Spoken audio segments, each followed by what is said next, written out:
भागलपुर में महागठबंधन की ओर से एक बड़ा विरोध प्रदर्शन किया गया। स्टेशन चौक से समाहरणालय गेट तक जुलूस निकाला गया, जहां उत्तराखंड की कैबिनेट मंत्री रेखा आर्य और उनके पति गिरधारी लाल साहू का पुतला दहन किया गया। यह विरोध बिहार की महिलाओं और बेटियों को लेकर दिए गए आपत्तिजनक बयान के खिलाफ किया गया। प्रदर्शनकारियों का आरोप है कि उत्तराखंड की मंत्री रेखा आर्य के पति गिरधारी लाल साहू ने सार्वजनिक मंच से यह कहा कि बिहार में 20 से 25 हजार रुपये में लड़कियां मिल जाती हैं, जो बिहार की महिलाओं और बेटियों का घोर अपमान है। इस बयान के सामने आने के बाद बिहार में राजनीतिक और सामाजिक स्तर पर तीखी प्रतिक्रिया देखने को मिल रही है। हालांकि बढ़ते विवाद के बीच गिरधारी लाल साहू ने सफाई देते हुए कहा है कि उनके बयान को तोड़ मरोड़ कर पेश किया गया है। बावजूद इसके महागठबंधन के नेताओं का कहना है कि यह बयान न केवल शर्मनाक है, बल्कि महिलाओं की गरिमा को ठेस पहुंचाने वाला भी है, जिसे किसी भी सूरत में बर्दाश्त नहीं किया जाएगा। इस विरोध प्रदर्शन में राष्ट्रीय जनता दल के भागलपुर जिला अध्यक्ष चंद्रशेखर यादव, महिला जिला अध्यक्ष सीमा जायसवाल, राजद नेता जैद हसन, वीआईपी पार्टी की नेत्री अपर्णा, राबिया खातून सहित बड़ी संख्या में महागठबंधन के कार्यकर्ता और समर्थक मौजूद थे। सभी नेताओं और कार्यकर्ताओं ने एक स्वर में मांग किया कि गिरधारी लाल साहू के खिलाफ सख्त कार्रवाई की जाए और बिहार की महिलाओं के सम्मान से खिलवाड़ करने वालों को कड़ी सजा मिले। बिहार की बेटियों का अपमान हुआ है। आप लोग सभी जान रहे हैं, सोशल मीडिया में हम लोग ने सबने देखा कि जिस बिहार ने भारत को दिशा दिया, जिस बिहार ने माँ सीता की भूमि बिहार है, विश्व को शांति दिया, शांति का संदेश पूरे विश्व में बुद्धम शरणम गच्छामि जिस बिहार ने दिया, आज उसी की करोड़ों बेटियों का अपमान हो रहा है।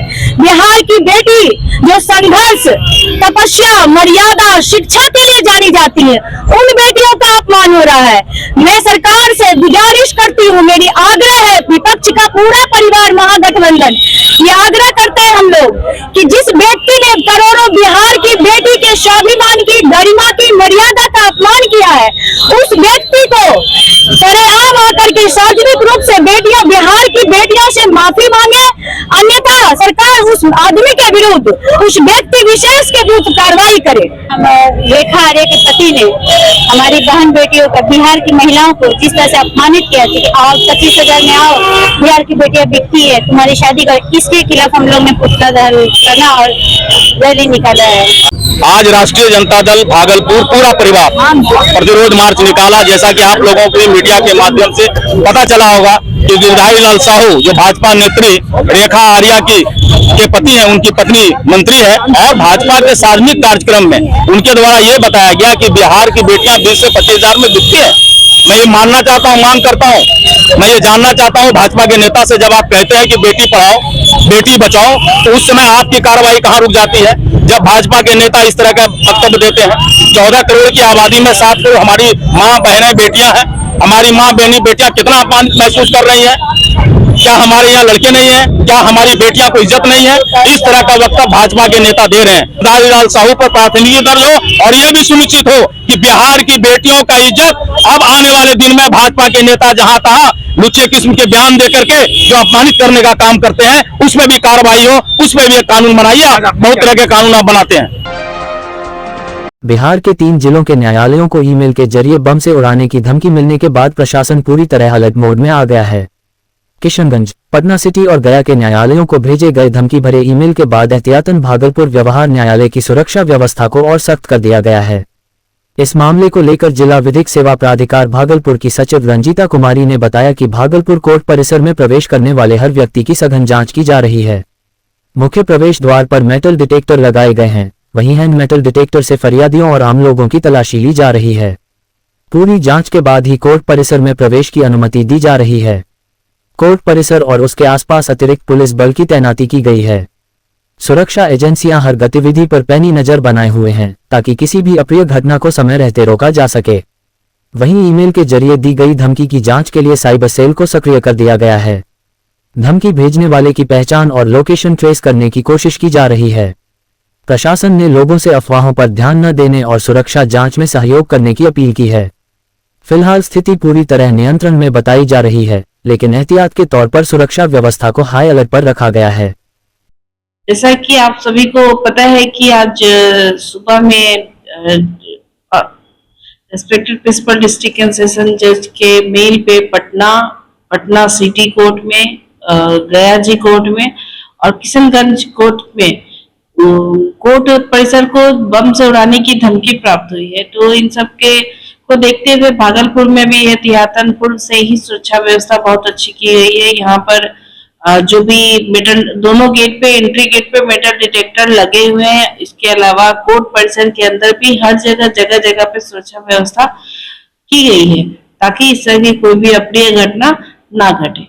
और इसके साथ ही मेरा ये कहना है कि इस तरह की घटना होने से, मतलब मेल आने से, आज पूरा ये चारों कोर्ट जो है वो डिस्टर्ब है पूरी तरीके से, जिससे वहां जो बहुत दूर दूर से जो आम जन, जो पब्लिक आए हैं अपना केस का निपटारा करने के लिए, कई ऐसे आते हैं जिनके पास आने तक का पैसा नहीं होता है, बहुत मुश्किल से आते हैं वो कोर्ट तक, और उनके केस का अगर सुनवाई ना हो, बहुत सारे केस ऐसे होंगे जो आज जजमेंट पे होंगे, बहुत सारे लोग बेल के लिए होंगे। तो अगर इन सभी को, अगर एक पूरे दिन का जो कोर्ट में जो न्याय व्यवस्था है वो पूरी तरीके से जो डिस्टर्ब हुई है, तो इस तरह की व्यवस्था को डिस्टर्ब करना कहीं से भी न्यायोचित प्रतीत नहीं होता है। भागलपुर में भू राजस्व मंत्री के जनसंवाद कार्यक्रम के बाद जिला और पुलिस प्रशासन अलर्ट मोड में आ गया है। भूमि विवाद से जुड़ी बढ़ती शिकायतों को देखते हुए जिले के सभी 51 थानों को सतर्क रहने के निर्देश दिए गए हैं। एसएसपी हृदयकांत ने बताया कि हर शनिवार अंचल कार्यालयों में होने वाली भूमि विवाद समाधान बैठकों में अब पुलिस बल की मौजूदगी अनिवार्य होगी। सीओ की सहमति पर पुलिस तत्काल हस्तक्षेप कर कानून व्यवस्था बनाए रखेगी। उन्होंने कहा कि पैमाइश, आपसी झगड़े और धमकी जैसे मामलों में त्वरित कार्रवाई की जाएगी। साथ ही भूमाफियाओं की पहचान कर उनकी सूची बनाई जा रही है और दोषियों पर सख्त कानूनी कार्रवाई होगी। से संबंधित बैठक की थी, जहां पे सभी सीओ, अंचल के सीओ साहब लोग थे और जनता के संवाद को डायरेक्ट वहां पे सुना गया था और किस प्रकार की समस्याएं होती है उससे अवगत हुए थे। इसी संबंध में सीओ लोगों को भी कई निर्देश दिए गए थे। थाना स्तर से भी विधि व्यवस्था संधारित रहे और जो भूमि का असली मालिक है उसको हक मिले, भूमि पे उसी का कब्जा रहे, उसके संबंध में भी निर्देशित किया गया था।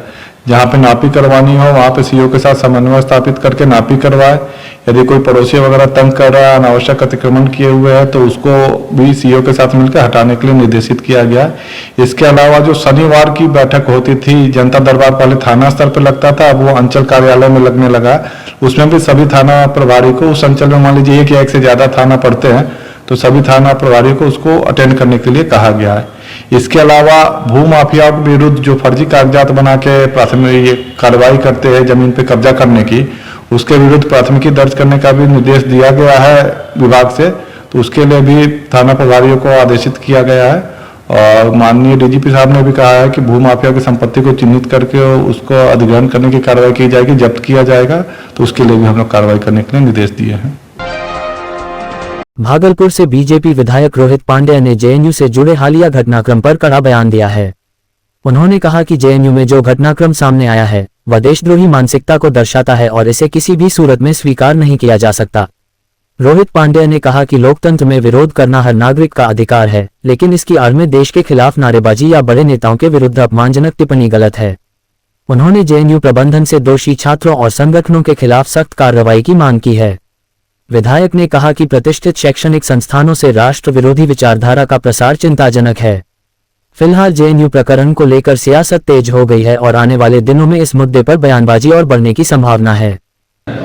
देखिए, जेएनयू में लगातार आप देखेंगे कि पहले भी ये जो आज़ादी की मांग करते थे तो वहाँ पता नहीं किस प्रकार से लोग आ रहे हैं और किस प्रकार से इतना प्रयास के बावजूद बहुत ठीक करने का प्रयास किया जा रहा है कि वो देश के राष्ट्रीय गतिविधि से जुड़े, राष्ट्रीयता का भाव उनमें आए।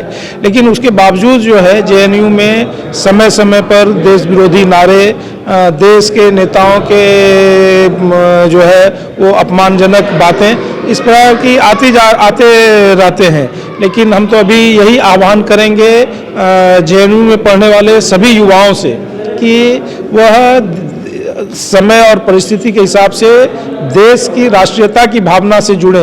वह जो कभी आज़ादी की मांग करते हैं, उनको किससे आज़ादी चाहिए और किस चीज़ की आज़ादी चाहिए? क्या उनको इस देश में देश के सपूतों को गाली देने की आज़ादी चाहिए, या इस देश को में जो नेतृत्व हैं उनको गाली देने की आज़ादी चाहिए? आज लोकतंत्र में अपनी जायज बातों को रखने का अधिकार सबको है, लेकिन किसी का को अपमानित करने का, किसी को गलत शब्द का इस्तेमाल करके किसी को दोषी ठहराने का यह अधिकार संविधान ने किसी को नहीं दिया है। भागलपुर जिले के गोराडी अंचल से फर्जी दस्तावेज के आधार पर दाखिल खारिज कराने के प्रयास का गंभीर मामला सामने आया है। पीड़ित प्रदीप प्रकाश उर्फ प्रदीप सिंह ने अंचलाधिकारी को शिकायत देकर आरोप लगाया है कि आशा सिन्हा उर्फ माया देवी ने कुटरचित दस्तावेज और फर्जी वंशावली के सहारे उनकी पैतृक जमीन हड़पने की कोशिश की। इस कथित साजिश में आशा सिन्हा के पति सीताराम सिंह, पुत्र सुमित सिंह और अन्य लोगों की संलिप्तता बताई गई है। पीड़ित ने मामले की निष्पक्ष जांच और दोषियों पर सख्त कार्रवाई की मांग की है। अब देखना होगा कि प्रशासन इस मामले में क्या कदम उठाता है। मैं प्रदीप प्रकाश, पशुपालक संघ प्रदेश अध्यक्ष झारखंड। हम झारखंड से अस्थायी रूप से हैं। यहाँ जूछो हमारा जो गांव है, प्रॉपर्टी है। अभी अंचल कार्यालय आए थे विधायक जी से भी मिलने, सीओ साहब से भी। इन लोगों को हमने रिक्वेस्ट किया कि आशा देवी उर्फ माया जो फर्जी बंटवारा नामा फर्जी सिग्नेचर करके दी है और जो अपना नोटेशन और ऑनलाइन कराना चाहती थी, उस पर त्वरित कार्रवाई करने के लिए कि उस पर एफआईआर करें, और साथ ही उसके पति सीताराम, लड़का सुमित कुमार, कैलाश मंडल, कृष्णा मंडल उर्फ बबलू और ये संजीव कुमार लोदीपुर के सरपंच और रमन कुमार, ये टोटल गिरोह का पर्दाफाश किया जाए। और इन लोग आगे जो ऑब्जेक्शन, हमारा ऑनलाइन काम रोका हुआ है, इन लोग मौखिक ऑब्जेक्शन, कोई इन लोगों का सार्थक ना ताकत है ना वर्चस्व है। आपके नोटिशन कार्य को रोका जा रहा है, उसमें कोई लिखित आपत्ति दी गई है? कुछ नहीं अभी तक दिखाया गया है। भागलपुर जिले के गोराडी अंचल से म्यूटेशन के नाम पर अवैध वसूली और जानबूझकर फाइल लटकाने का गंभीर मामला सामने आया है। पिथना गांव निवासी बीबी सलेहा उर्फ साहिला ने अंचल अधिकारी तान्या कुमारी और अंचल कार्यालय के कर्मचारी दिलीप कुमार पर म्यूटेशन के एवज में रिश्वत लेने का आरोप लगाया है। पीड़िता का कहना है कि म्यूटेशन के लिए अंचल अधिकारी को 20,000 रुपये और कर्मचारी को 10,000 रुपये दिए गए, इसके बावजूद पिछले 1.5 साल से उसका म्यूटेशन नहीं किया गया। आरोप है कि पक्ष में फैसला आने के बाद भी 30,000 रुपये की अतिरिक्त मांग की गई और पैसा नहीं देने पर म्यूटेशन रोकने की धमकी दी गई।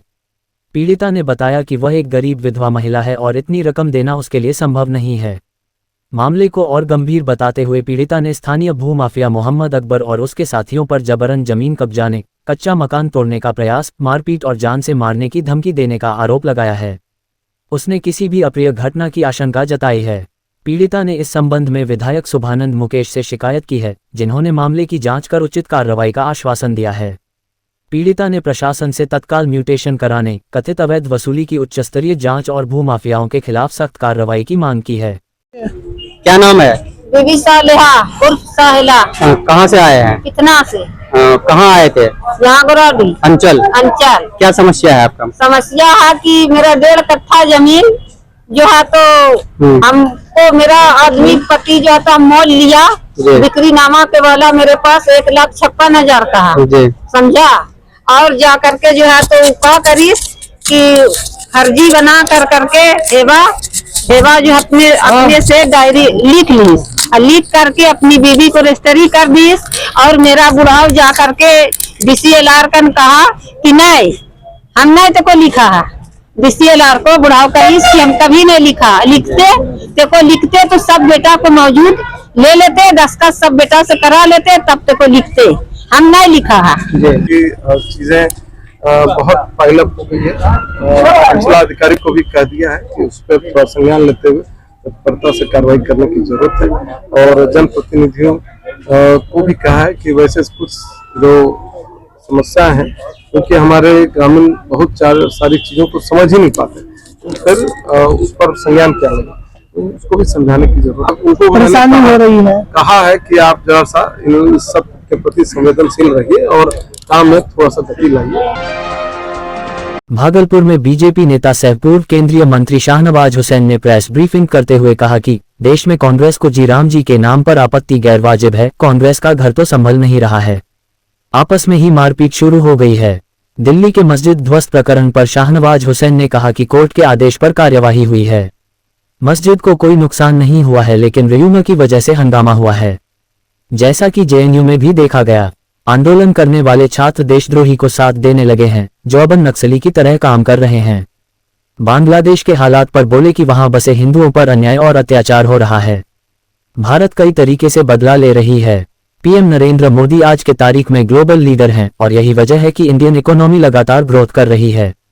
भागलपुर पहुंचे शाहनवाज हुसैन ने भागलपुर के पूर्व सांसद स्वर्गीय सुशील मोदी के प्रति अपनी कृतज्ञता जाहिर किया। इमाम हो या उमर खालिद हो, दोनों ने ये कहा था कि अगर नॉर्थ ईस्ट को भारत से काट दिया जाएगा, रोड पे रेल को जाम कर दिया जाएगा तो भारत का एक हिस्सा कट जाएगा। ये बहुत बड़ा अपराध था, इसलिए उनको जमानत भी नहीं मिली, सुप्रीम कोर्ट ने जमानत नहीं दी। और शर्जील इमाम और उमर खालिद और अफजल के जो चाहने वाले लोग हैं वो बड़ी तादाद में जेएनयू में अभी भी हैं और वो इस तरह की नारेबाजी हताशा और निराशा में कर रहे थे। एक दिन वो आने वाला है कि जो घटना मधुबनी में दिखी है, एक दिन केंद्र की कांग्रेस वर्किंग कमेटी में वो दिखेगी। अभी भी जितने मतभेद इनके जिले में हैं, उससे ज्यादा मतभेद केंद्र में है। दिग्विजय सिंह जी ने जब से आरएसएस और बीजेपी के संगठन की प्रशंसा की तो उनके यहाँ उसको लेकर भी मतभेद है। शशि थरूर, पी चिदम्बरम, मनीष तिवारी के हर बयान को कांग्रेस अलग सा बयान मानती है, तो कांग्रेस में मतभेद ही बचा है और कुछ बचा नहीं है।